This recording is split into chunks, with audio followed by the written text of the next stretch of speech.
Juče je bio jedan od najvećih praznika Sveta Trojica ili Duhovi, koji se obeležava 50. dana posle Uskrsa i 10. dana posle Spasovdana, a sutra Srpska pravoslavna crkva i njeni vernici obeležavaju Duhovski ponedeljak.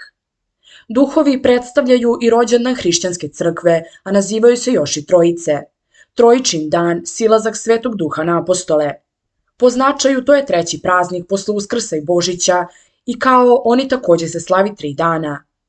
Praznovanje se nastavlja cele nedelje, ne posti se i to je takozvana Trapava nedelja. Tako je sutra Duhovski ponedeljak, a preko sutra se obeležava Duhovski utorak. Narodna verovanja na ovaj dan su različita u Srbiji.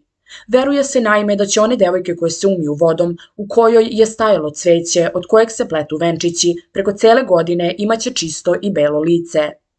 Sa druge strane, muškarci koje devojke budu darivale venčićem, prema narodnom verovanju u istočnoj Srbiji, godinu će završiti kao mladoženje. Na drugi dan Duhova nipošto ništa u kući ne sme da se obavlja od težih poslova, niti sa iglom, jer se ovako ponašanje smatra nepoštovanjem apostola i svetaca i neobraćanjem pažnje na njihove reči.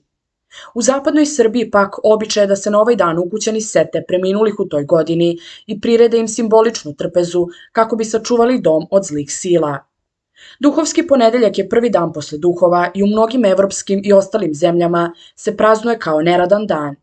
U Austriji, Barbadosu, Belgiji, Grčkoj, Gibraltaru, Danskoj, Islandu, Kipru, Luksemburgu, Mađarskoj, Nemačkoj, Norveškoj, Rumuniji, Francuskoj, Holandiji i Švajcarskoj.